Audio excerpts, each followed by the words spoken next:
Khabib Nurmagomedov is not the GOAT. He's not the greatest of all time. He's not even top 10. That's not clickbait. That's the truth. I don't know. I just released a tier list. I have released some shorts. It's so hot, I'm sweating. So many people are licking Khabib's GOAT chuckles. Listen, I knew many of the MMA fans, UFC fans, really liked those guys over there. We will get to it, but Jesus. Let's get into it. Okay, why Khabib is not the GOAT, and as I said, he's not even top 10. Would argue not even top 15. That's not clickbait, that's the truth, boys. That's not a prediction, that's a spoiler.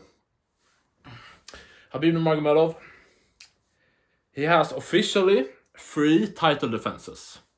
3, okay guys? We got guys like Demetrius Johnson, 11 title defenses.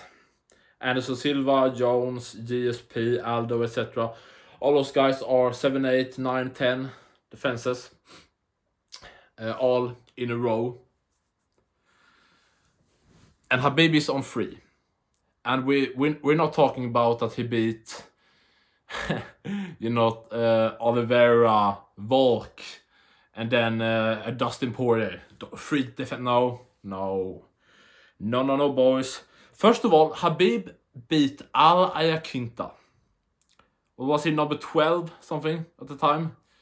Came in on short notice, struggled with him. That was how Khabib got his belt. Sorry, but that's an interim belt if I ever saw one. We see all these interim belts flying around. Tony, Dustin, Gaethje. Even Conor was interim champ.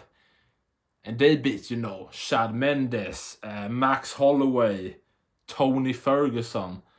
Khabib beat Al Ayaquinta. That's an interim belt if I ever saw one. His first defense was against Conor, who just held the lightweight belt. Didn't lose it, was stripped, of course, because of inactivity.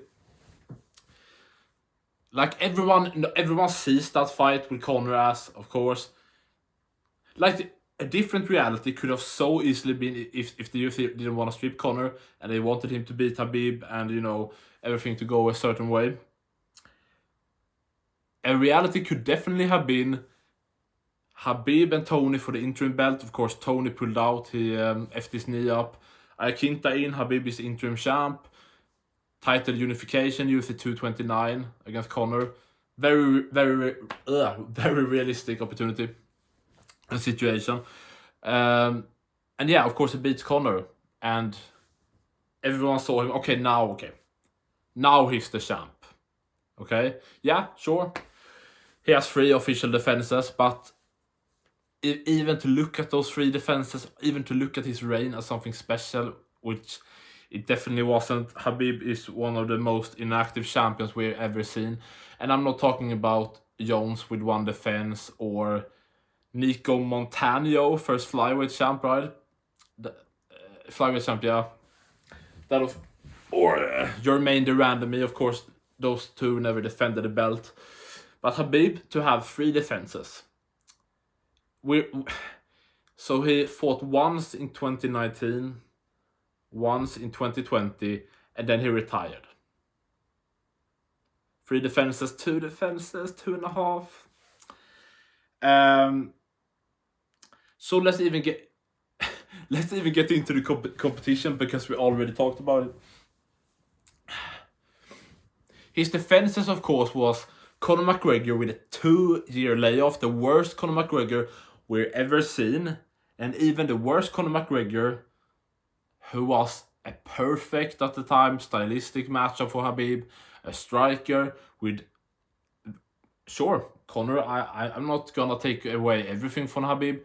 Conor is very underrated when it comes to his grappling, as I'm gonna say. Conor on his worst day still neutralized Khabib for the entire first round. Round 3, like, yeah, did he get beaten up in round 2? Absolutely, but for Khabib's first defense or even winning the belt, if we wanna be fair, be realists, and not cocks.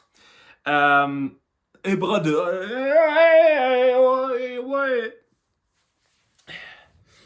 the worst Conor, and even he struggled with him. People that say that Khabib just wanted to punish Conor, like you don't think that Khabib wanted to take down Conor in the first round. You know, I can give you that he wanted to maybe take Conor down in the first, like he did, like a pussy didn't even wanna, jab a little bit, maybe.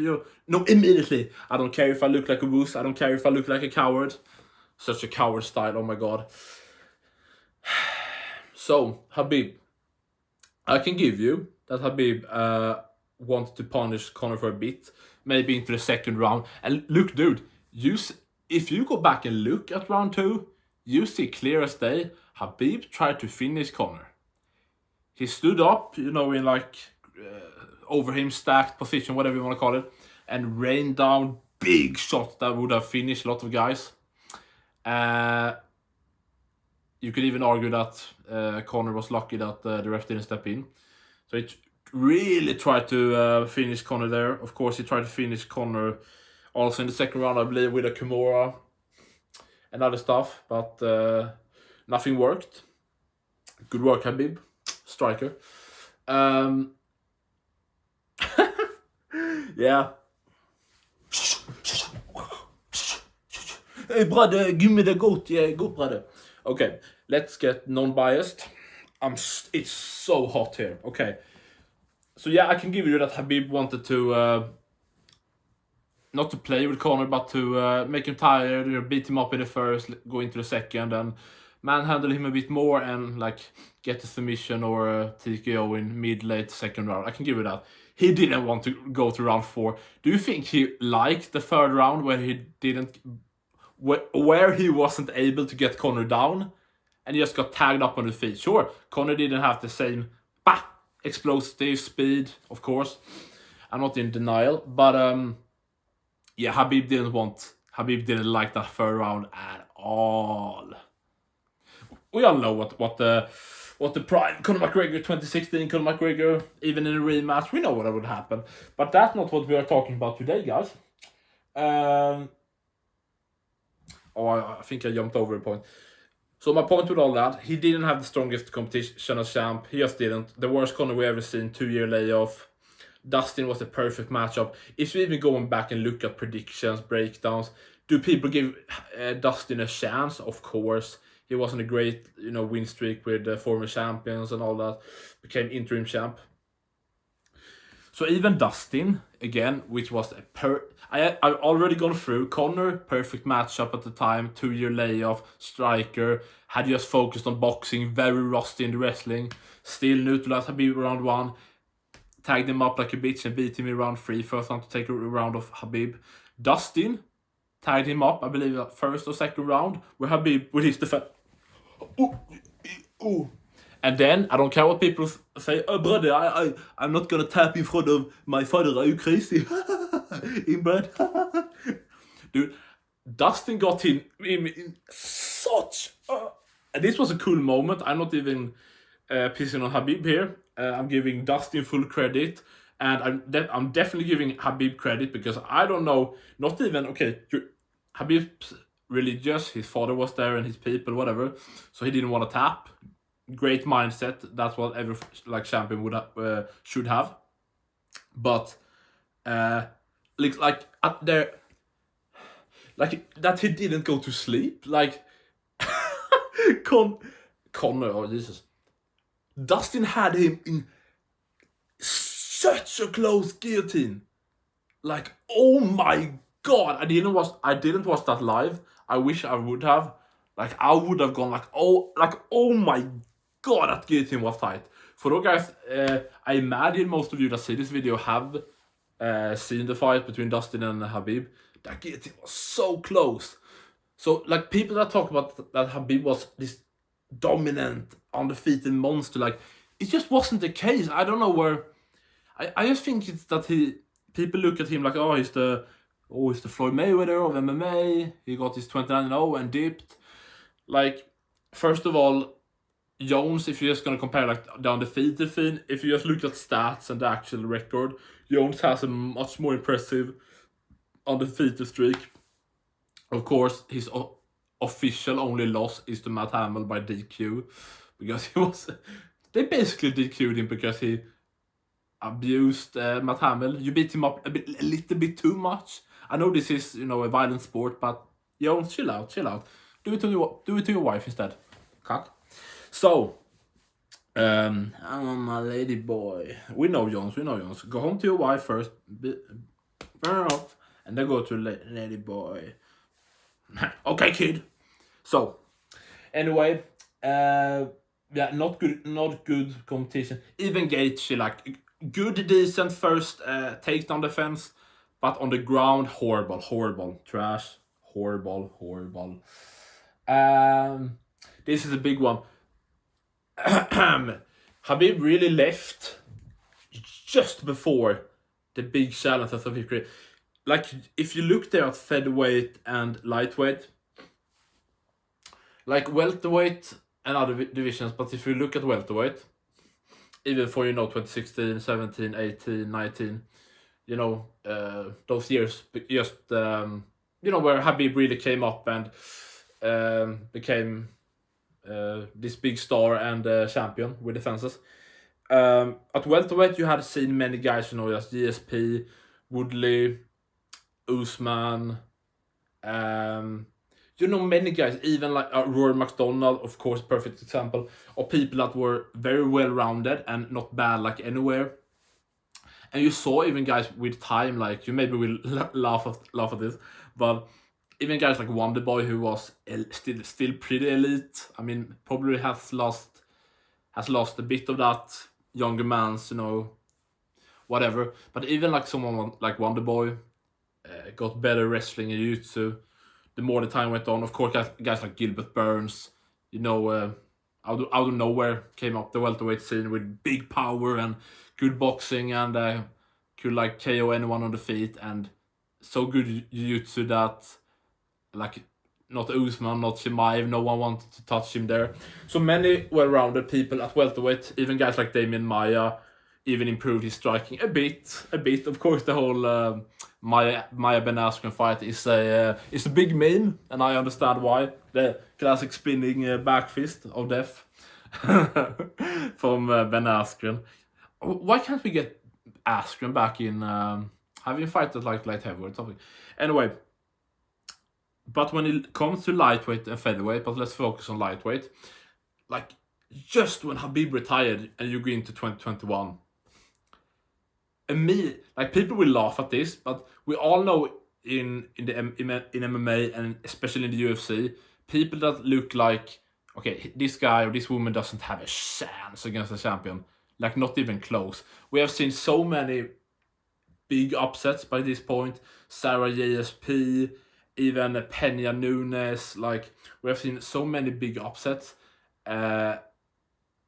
Even someone like Nate, that looked very average. He had a good performance against Michael Johnson, but that's it. Just came in there, so close to swear, and just submitted Conor McGregor, like the featherweight champ. Yeah, we're not going to get into that. But anyway, what I was going to get to was, even the backup to Khabib's retirement fight with Gaethje, Michael Chandler, came in for Bellator.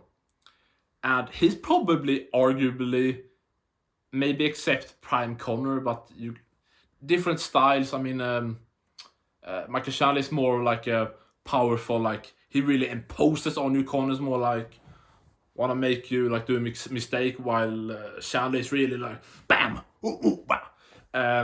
He's arguably, Chandler is one of, if not the number one, if you look at lightweight.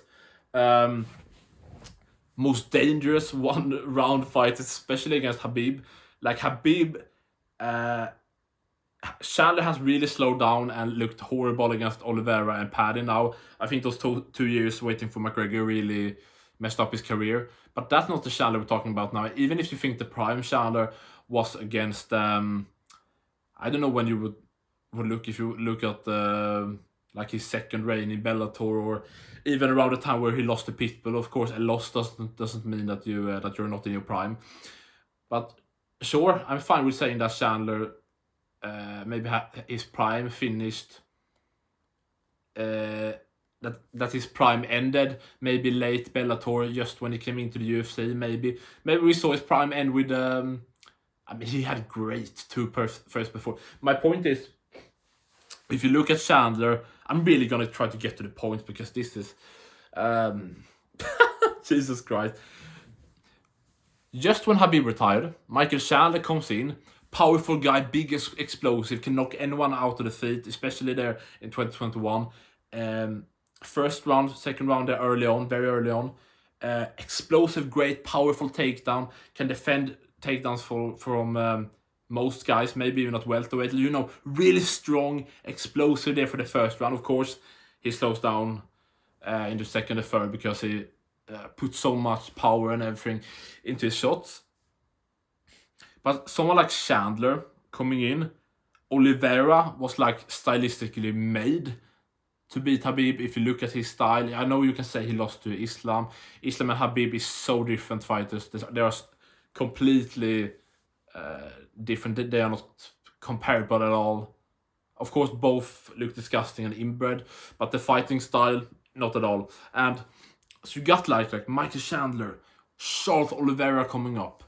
And the thing is, not everyone I'm mentioning now is people that are, this guy would have beat Khabib. But just for you guys to understand, like, the people around that time, and if Khabib had to defend, you know, against, for example, Chandler, Oliveira, let's say a Conor rematch, you know, guys like Volkanovski, a Saryukan or a Gamrot or a Fiziev, you know, whoever. And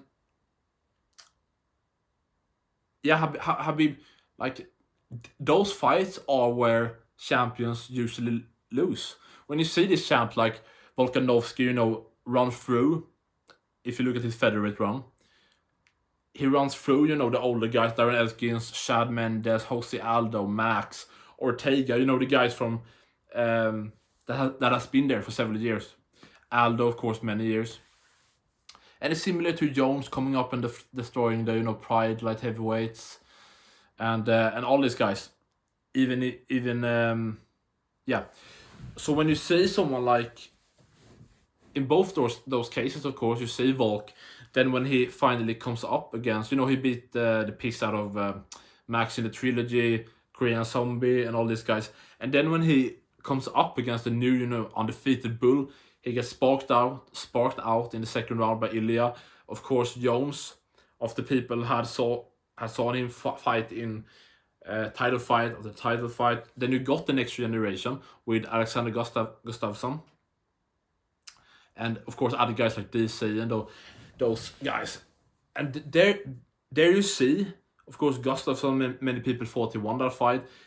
I recently watched back the rematch between Jones and DC, and Jones was smacking Jones up. Oh, sorry, what did I say? DC was smacking Jones up for like two rounds into the third round. Of course, Jones, you can, when you watch it back, you can see Jones really, like, you know, switch up the stances and you know, really, like, I think he, like, if he body kicked and leg kicked and stuff, and of course he set up that head kick really, really beautifully. So I'm not taking that away. But so you see when Khabib came up and he beat Conor, who was the former champ, he had already beaten guys like Michael Johnson and RDA, who has been at the top or in the, like, top 10, top 5 lightweight rankings for a long time. And even someone like Dustin Poirier, who had been like top 5 in featherweight since like 2013 or something. So it was people that had been there for a long time. And when you look at even Alaquinta, did he came in 2011, 2012? Anyway, it's when you come to the next generation, like Oliveira, yeah, he had been there for a long time, but he was a completely new fighter. After Felder beat him in 2017, and he went on this legendary lightweight win streak against Jared Gordon. But you know, Tamer, Gordon, Jim Miller rematch, Kevin Lee, Tony, Chandler, Gaethje, Dustin, all these guys. He was a completely new fight. You got Michael Chandler, you know, not someone that's new. Yeah, I mean, new in the UFC. Sure, you're coming from the other organization, but you got, you know, from out of nowhere where Khabib left. It was really actually perfect for the lightweight division, because if it were like a year prior or a year later or whatever, it could have been really tough for the lightweight division to rebuild back. But when he left, like immediately, was 3 months later, boom, you got the big rematch with Conor and Dustin. Chandler making his debut on the same card against Dan Hooker, who had became really popular and known by many fans after his war like 6 months prior against Dustin. Of course, also you have Dustin in the picture against Conor. Of course, coming off the war against Hooker. Gaethje just fought for the title, so he's just, you know, there waiting for a matchup. And even someone like Tony Ferguson, he on 2-fight lose streak, but he was right in the mix. Benil Dariush coming up and all this. So if you look at, did I mention Charles Oliveira? Of course, just beat Tony, and really, but boom, on the map. So you got all these guys, but bam, at the top at once. And it would have been really interesting to see Khabib go against like that new generation or that new type of fighters. Of course, everyone, it's a mix of several generations, but just under as I mentioned before, you saw Arman Tsarukyan, Mateusz Gamrot, Rafael Fiziev, so many guys that you zoom up the rankings. And of course, I mean, if they didn't train together, like, who didn't want to see Makhachev versus Khabib? So I'm not going to drag on too much. I think I'm going to try to get fast a few some points. But I think it's important to know that, like, if Khabib did want to create a, like, trick, honestly, many fans to seeing him as like the GOAT and, you know, this undefeated great, look at who he defended against. He really went out at the perfect time, because those next guys just boom, there, you know, Conor, Dustin, Oliveira, even, you know, the other guys, Tsarukyan, Volkanovski, all these guys. Many very well-rounded people coming in there, to say, at least early fight, Michael Chandler, Oliveira, Volk, Tsarukyan. Many well-rounded people. That would have been a real hard test for Khabib. I don't think, just if you look at the styles with Islam and Oliveira, of course people were 50-50 going into that fight, many people were. And of course, in hindsight, when you look at how recklessly at the time, just Charles Oliveira got into, you know, the boxing range and, you know, threw like a, you know, very recklessly. It was kind of perfect for Islam, who was more of a laid-back counter striker, and he also was a guy that could counter Oliveira, drop him, and he wasn't afraid of the ground game. So he could jump on him when he was a bit dazed, and before Oliveira could do much, he was in the arm triangle. Of course, against Khabib, like, I see it in front of me with Oliveira and Khabib, and I just know that it wouldn't go the same. I'm not saying that Oliveira would beat Khabib, because it's hard looking at Khabib versus someone, that guy's gonna beat Khabib. That's not what I'm saying. But just looking at that fight, how Oliveira at the time with the tie clinch, with the big knees, like, honestly, Khabib versus Oliveira probably is what, I think that's the fight that we thought Khabib and Tony would be.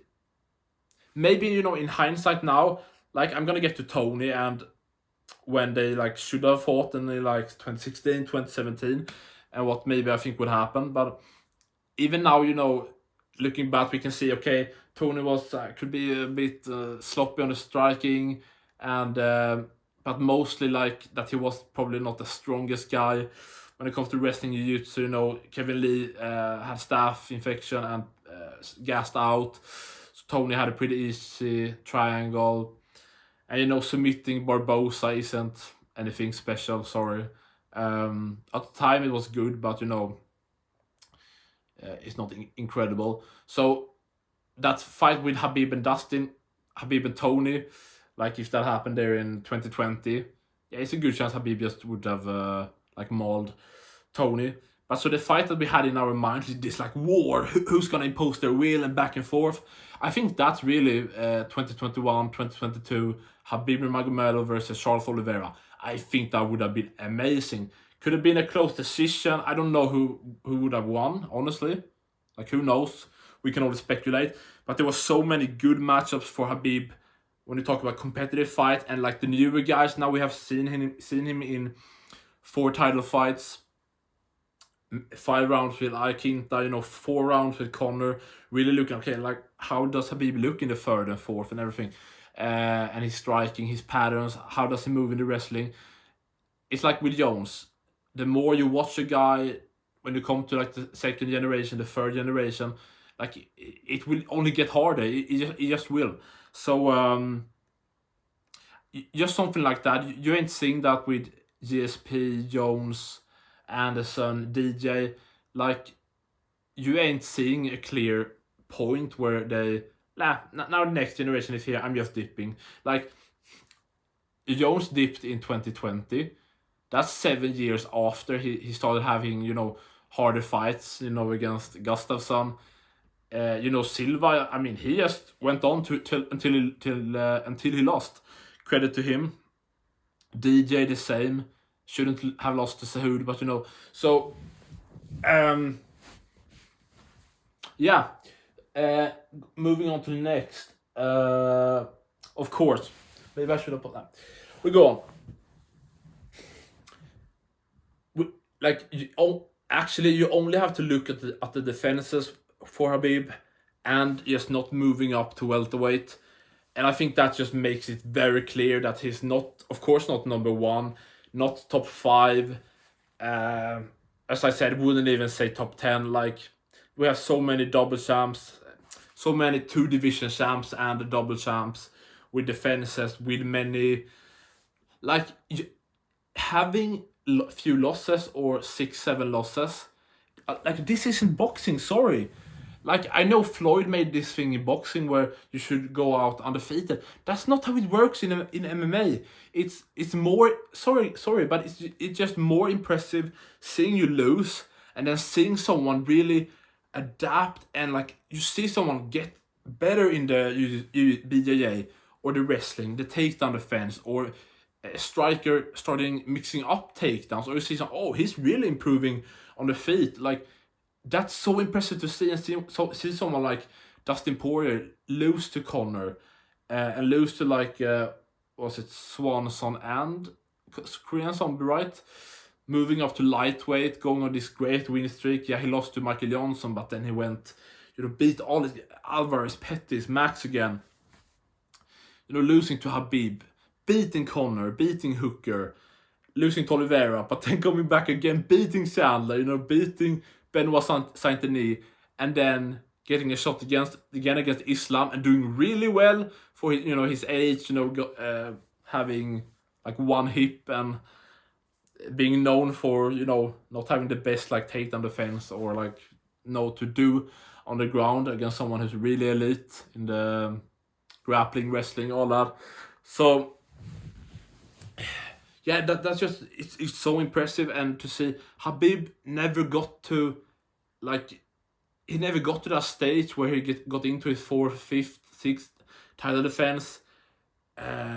Maybe the fights got harder, so that just made him have to improve the striking more, try to get more like an Islam more with the kicks, change up the strikes a bit, so it wasn't so one-dimensional.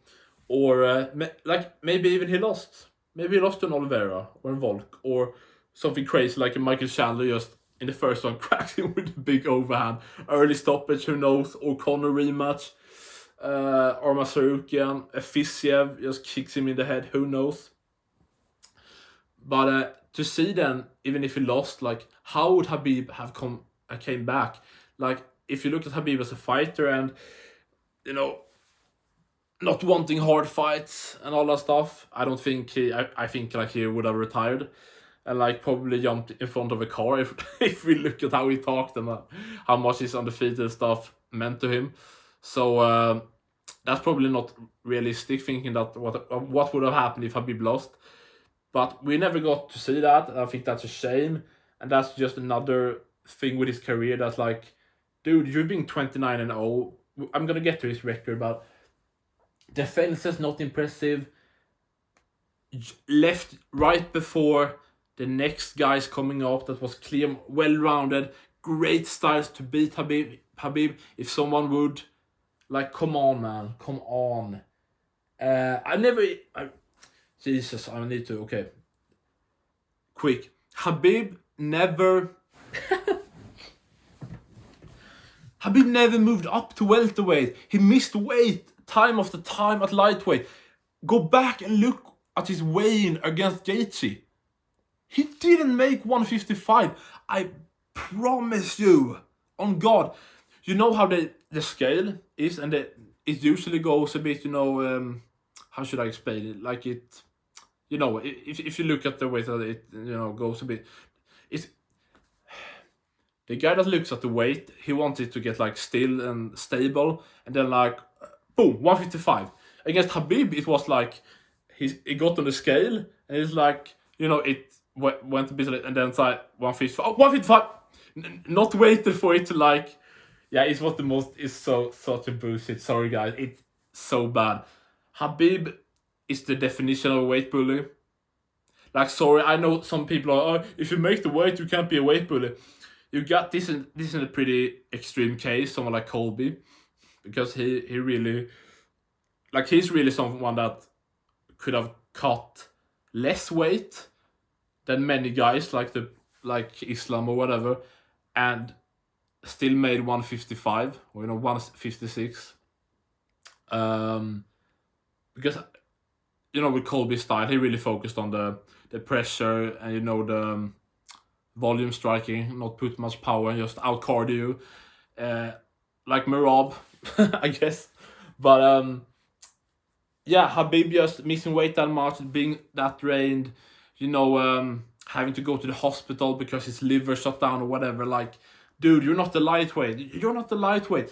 And seeing him move up at the time at welterweight against a Woodley or Usman or Colby or a Burns, who was at the time, like Shimaev, Imaya, Stephen Thompson, a Lawlers, all those guys. That's when we would have seen. Like, if you want to prove me wrong, that's when we would have seen what Khabib was. Like, if he got us through. If he then beat like Chandler and Oliveira, like, amazing, and went up to welterweight and got the belt there, like, that's how his stock would really raise. But yet, like, refusing when so many people talked about it, and it made so much sense. And even when he wanted to fight GSP, go back and watch. He refused to fight GSP at welterweight, not even catchweight at 165. He wanted him drained as fuck at 155 to just ragdoll an old drained GSP. That's the kind of fighter Khabib was. Oh, he wasn't that kind of a puss. When did Khabib step up on short notice? When did Khabib save a card? Yeah. Shut the fuck up. Yeah, sorry about, like, when did Khabib step up? So, anyway, also if you look at his career in the UFC, such favorable matchups, like, he just had, like, nothing special coming up the first few fights in the UFC. Many people don't have, so I'm not pissing on that. But still, if you look at the guys that he should have fought and could have fought coming up, if you look at Gilbert Melendez, Cerrone, Tony, of course, and other guys, instead he got he of course had a 2-year layoff because I don't know what he was, of course, injuries and stuff, and he was just a puss. I don't know what he was doing. So he returned, beat Daniel Horcher. Yeah, exactly. You don't even know who it is exactly, and that's my point. Then he fought Michael Johnson. Sorry, but a one-dimensional boxer. Just this. Not a bad fighter, but a one-dimensional boxer. Like, you don't think Khabib's gonna take him down. Then he fought a very one-dimensional fighter in Edson Barboza. Not terrible takedown defense, but not anything that Khabib couldn't, And of course you saw both those fights were really good examples. Kind of where the legend of Khabib was created, with him being this unstoppable monster, because he really beat the piss out of Michael Johnson and Barboza. But again, as I said, Daniel Horcher, you don't even know who it is. Johnson and Barboza, one-dimensional strikers. Alaya Quinta, like, okay. Conor, 2-year layoff, and then 2 strikers, like. And that's where we come into, the other guys coming up right after with Chandler, Oliveira, Volk. And honestly, I know we talk about this Dana White privilege and all that stuff, and I love that phrase from Tony Ferguson. you got this thing handed to you. You got Dana White privilege. Thanks, Dana. Oh, okay. Okay, kid. I'm gonna fire you. Dana probably loved seeing Chandler kick Tony's head, dead. Okay, kid. You got some money. Go and give the Nelk boy some stuff. Listen, the UFC, clearly, as they want now, they want Mexican champ, they want an African champ, they want all these different champs for different countries, regions, continents, whatever, areas of the world, to get more money and stuff. They are power hungry, they only care about money. You see it more now than ever. And they wanted a Muslim champ. Pretty clear, pretty obvious. With Khabib, how they immediately started going to Abu Dhabi, the Middle East, and set up all that stuff. It's very clear with Khabib, and they saw, of course, Conor feels like he could create a star with anyone. Diaz beat him. Diaz became a big pay-per-view draw immediately. Selling like 900,000 or whatever it was. Nate and Masvidal. Nate and basically a journeyman. And of course Khabib, after beating Conor, became a huge draw. I don't think we officially got. I don't know why it was, because back there in 2018-19 we got like most pay-per-view buys out for the public to see. I don't know. I don't think we got like Dustin's and Khabib's and those stuff official, but I think it was like reported, and people probably agreed around 900, 1 million, something like that, which makes sense because Khabib became a big star.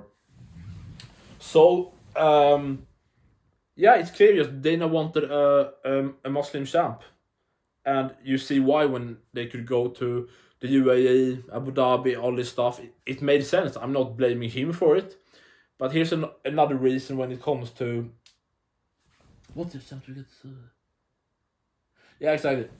And that's also like Khabib, big thing in the greatest of all times, their careers. You see these big rematches. And I hate using this as an example because I'm Swedish and I love Alexander Gustafsson. Also, of course, Jones was like on his peak PDs. They had to move an entire event in the rematch with Gustafsson for Jones even to fight. So that's a completely different story. But Jones in rematches, he went to decisions with Gustafsson and DC and finished both in the rematch. You got people like Anderson Silva having his getting dominated by Shale in the first fight and then finishing him in like the second round in the rematch. Demetrius Johnson, having a hard fight with John Dodson, coming back and just like piecing him up, completely like neutralizing his game in the rematch. We never got that with Khabib, and when you're in there, that's also when I'm talking about Conor. I would even like. I guess Conor's the best example at the time. I don't think like we wanted to say, Habib Michael Johnson 2 or Habib Barboza 2. That's not really the case, but that's what I'm talking about. Also, of course, Conor would have been better and prepared, and if he was active, that would also help. But just being in there with someone and feeling their strength, their like, okay, he did that. I would like. There's always things in a fight that you can prepare for stuff, and there's also stuff that you get shocked by or didn't prepare for. Oh shit! So rematches are so important to show the fighter's progression and evolution, basically, in the sport. We never got that with Habib, and I don't think the UFC wanted it, because I think they tried to protect him as much as they could, because when Conor was out for 2 years, I don't think Dana knew when he was coming back, if he ever would come back after getting like 100 million against Floyd. And we have seen ever since Conor that Dana have tried his ass off to create big stars with O'Malley, and who else have they tried? I don't know. O'Malley. O'Malley's a good, and of course they tried with Nunes, and she.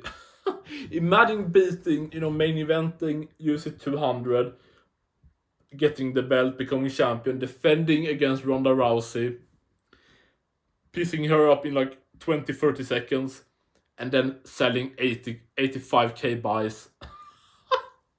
It's so it's so embarrassing. Nunes can go and take a strap on, dude. So anyway, rematches show a big game. Dana protected Habib. He didn't have Conor anymore. Even when Conor came back, he didn't know how active Conor would be, even if he won. He at the time, Conor talked about the Floyd rematch and other stuff. Who knows what he would have done? He had so much money. That fight probably was more about Conor getting back and, getting his... there was a story, a real beef. It wasn't just getting his belt back. He wanted to beat Habib, because the entire, Artem Lobov situation. And I think they even had talked trash back at, around UFC 206, 2 years prior. So Dana protected Habib. He got a la Quinta for the belt. After Conor lost, Dana was like, okay, I'm going to put everything into this guy, make him the star of the Middle East. He had him fight once a year, like no injuries. You're going to come in perfect, good, healthy. Here we got the easy striker in Dustin that looks like a threat, but really isn't. Same thing with Gaethje. And Habib, he never stepped up on short notice, never saved the card. Such a bitch.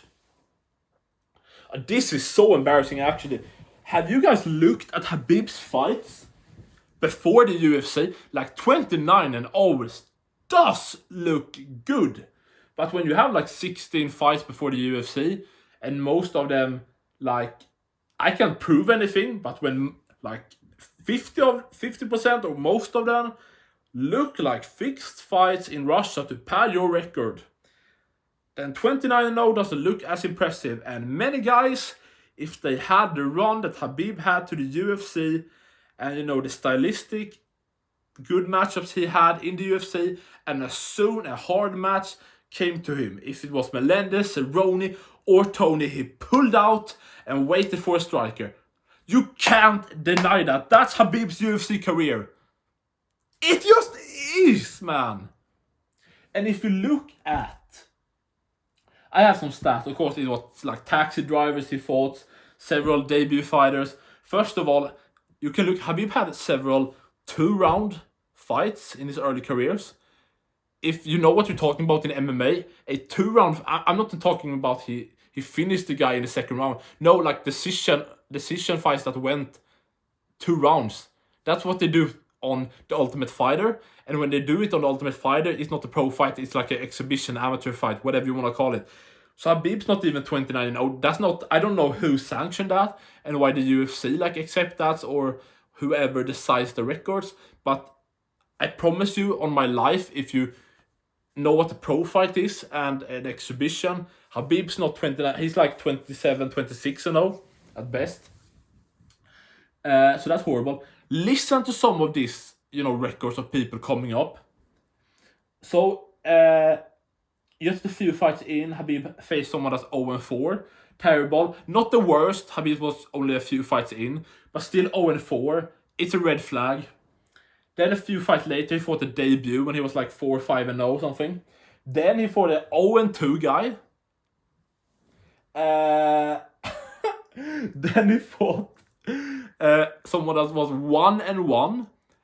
And when Khabib was 14-0, he fought someone making his pissing debut when Khabib was 14-0. And I can't find anything about that being like a short notice thing or like 14-0. He fought someone making their debut. If that's not a fixed fight, a padded fight, I don't know what is. In the same way that the Alaya Quinta fight, it's an interim fight if I ever saw one. Even in the number one contenders fight. Get the belt off him. Get the belt off. Yeah. Of course, the pull-out. If Khabib pulled this much out in real life, he wouldn't be a father. He wouldn't have kids. He probably would owe Allah kids because he pulled out that much that Khabib's like, that Allah's like, where's my kid, brother? Hey! Well, one shot in the morning, one shot every night. Hey, brother, can I get some goat cheese? You mean the dick on my cheese? Okay. Cock. Khabib had 3 pullouts in a row. Cerrone again, Tony Ferguson. Like, if you know your stuff 10 years ago in the UFC, we're talking 2014, 2015. Even before that, I believe he pulled out against Gilbert Melendez. At the time, even Gilbert Melendez, but we can take that away. Actually, I don't remember correctly with the Gilbert Melendez fight, so we can just... But Khabib pulled out 3 times in a row. Cerrone, Tony. Those were probably the 2 guys at the time in the lightweight division in 2014, 2015. Which, if you were gonna bet on someone beating Khabib, it probably was Tony or Cerrone. There you talk about 2 guys that were at the time, especially for the division, well-rounded fighters. I know Cerrone in some fight looked... Cerrone really is a fighter that's... One day he looks amazing when he was in the prime. One day he just looks off. And it's all about styles. And we know Cerrone is a slow starter. So if he faces someone like a Darren Till or someone that is a very fast starter or big power, it can go... Cerrone can look really bad. But if he gets into the fight, into like the second round... Like you can see someone like Cerrone against Eddie Alvarez looked amazing, against Barbosa. Going up to welterweight against Rick Story, Matt Brown. He has many great wins and stuff. Jim Miller the first time. So many great head kicks and finishes from Cerrone. So Cerrone against Khabib in 2014, 2015 was a horrible matchup for Khabib. Like Khabib, credit to Khabib. I know I talked about, we wanted to see guys, fighting the newer guys and, have to improve. Of course, as you probably understood, I talked about, becoming champion, defending a few times. The new guys or the new generation, whatever, coming up and you having to adapt because of hard fights or because you lost and had to revamp your game to come back to the rematch and show that you are the better guy or that you have improved more than him or whatever.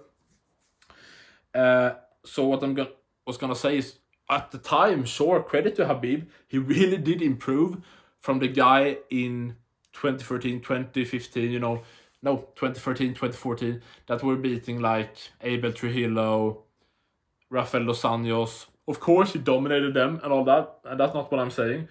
But you just can see like when you look at what he did to Michael Johnson or Justin Gates, you can see over his fights, like just that he got an all-round Especially, he became a better fighter. More experience.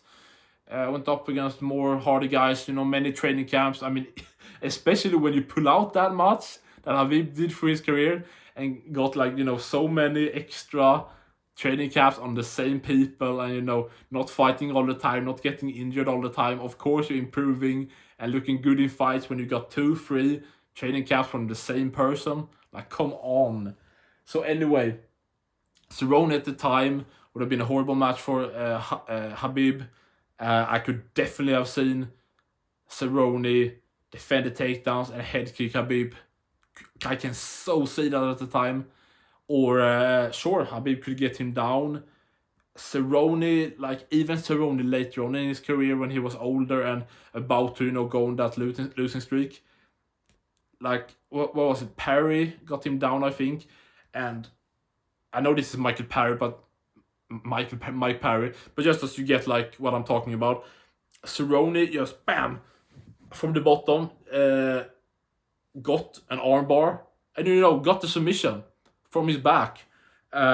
Both Tony and Cerrone at the time were great, had great takedown defense or great scrambles, and both guys could do great stuff from the bottom. If it was Cerrone going for a submission, Tony with his elbows, and both dangerous, so dangerous and awkward, especially in Tony's case on the feet.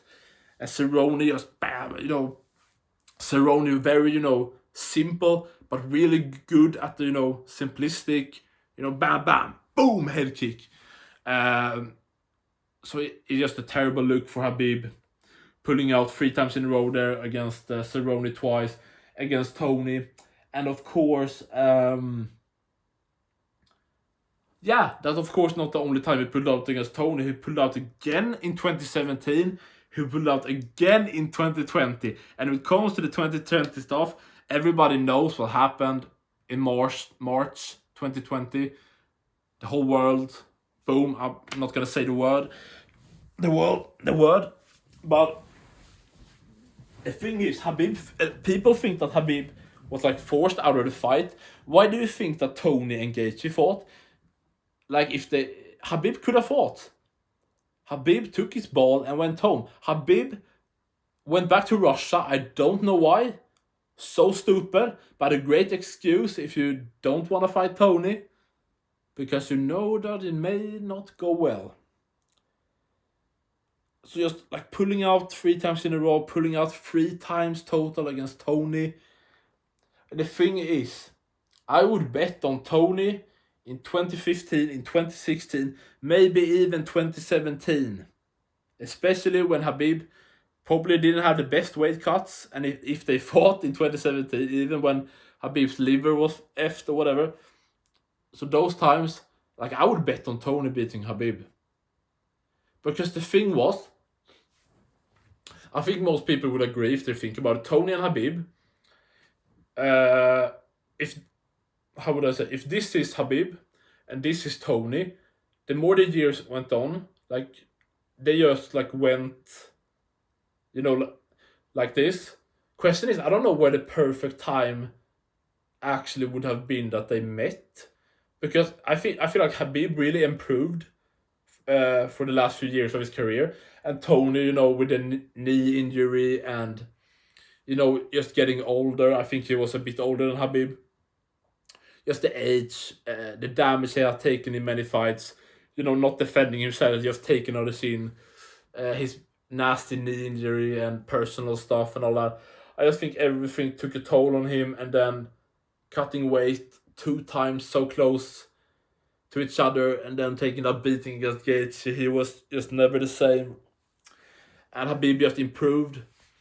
And that's why the perfect opportunity for Tony to beat Khabib, which he probably would have, which I would bet on, was in 2015, 2016, maybe even 2017, depending on the circumstances. And when, of course, Khabib just came off dominating Michael Johnson, so maybe not. But who knows? So, there's things I have brought up here that I think many of you guys maybe have heard but don't know really the story about or haven't heard at all, you know, all the pullouts, the terrible records of fighters before the UFC, and you know, if you really thought about, like, it wasn't just random fighters he was pulling out against. That's the thing. If you look at the fight, if you look at guys like what didn't he fight like Thiago Tavares, Daniel Horcher, Barbosa, Michael Johnson, but he has to pull out against Cerrone twice and Tony 3 times. I just want people to think about that. Because like we call people so much nowadays, you know, oh, he pulled out against this guy. Because every fighter, like, you know that so many fighters are injured. They talk about it all the time. And also that's probably the reason why so many fighters that you don't even think about are on PEDs. Because the body can't handle going through what they say like an 8, 10, 12 week training camp. When they say they train 2-3 times a day for 10 weeks. A body can't sustain while you're draining yourself, so you don't even get, you know, I feel it myself when I work out or when I do physical stuff or when I have a lot to do, when I have eaten much and, you know, good at least food that I like, and I feel good and you know, not hungry, you know, full, maybe not too much food, but you know, a good amount. You're like, yeah, let's go, blah blah blah. But when I'm hungry, when I'm like starving or, you know, try to lose weight, like everything hurts more, and it sucks. So, you know, everyone are injured all the time. So it's just not an excuse for Khabib to pull out 2 times against Cerrone and 3 times against Tony being a bit injured. I mean, it's just not an excuse. Like, if you look at Conor, like he's having 2 like effed up knees against a wrestler in Chad Mendes. He stayed with his foot or whatever it was going into the Khabib fight and other stuff. Like, of course, the leg that was already, the bone in his leg, of course, already got a fracture, whatever you say, against when he was going into the trilogy with Dustin. So that's just about mindset. And Khabib really never wanted to take a risk. Like, when in his career did he go into a fight where you can say, oh, now he's really taking a risk? And I'm not meaning in the sense, like, technically every fighter, you know, they go into a fight. Of course, they're taking like risk. But if you look at it, if you want to, okay, I want to do, like, if I'm going against someone, I want to, okay, this guy can beat me. I'm gonna pull out, and I can get an extra fight to look at them, and then I maybe fight them the next time. Like, if you really break it down, you can really like look at stuff in different ways. I think the last thing I'm gonna cover, actually, I said it early on, and it's probably gonna be the title. I didn't plan for a long video. I'm hot, I'm tired, but we'll see. The truth is, Khabib's not the GOAT. He's not top 5 all time. I wouldn't even say he's top 10. He's probably number 15 on my list, just under Islam, who's under Max and Pereira. The thing is, Khabib had 3 defenses, not strong ones, beat Alaquinta to become champ, pulled out all the time, didn't move up. The 2 most important things is 3 defenses, didn't move up to welterweight. That's 2 very important things when you look at the other GOATs. Demetrius with 11 defenses. You got Silva, Jones, GSP with 10, 9, 8, something like that. Jones, 2-weight champion. GSP, 2-weight champion. Anderson, of course, at least was up several fights at light heavyweight, and at the time, not long after, someone like Forrest Griffin was the undisputed champ. He schooled him. So just watching fight that, we probably all can agree that he could have beaten some, if it was Rampage at the time or Machida or whatever. The thing is, he went up and fought elite guys. He just did. And even Demetrius, I mean, you can make the argument he finished Cejudo, who then became bantamweight champion. But if you can also look at just going over to ONE FC, doing what he did there, becoming champion again. They all did stuff like that. Khabib just refused. He shredded himself down to as much of a skeleton as he could, and even missed weight. So yeah, and why he's not even top 10. You can just look at guys like Randy Couture. Like Randy Couture had, I believe, 5 different title reigns. Like 3 at light heavyweight, 2 at heavyweight, something like that, with defenses. Beat many, many guys. If it was Kevin Randleman, Sylvia, Gonzaga, he beat Chuck Liddell, he beat Tito Ortiz, Vitor Belfort. Like, you just look at those stats. 5-time champion through 2 divisions.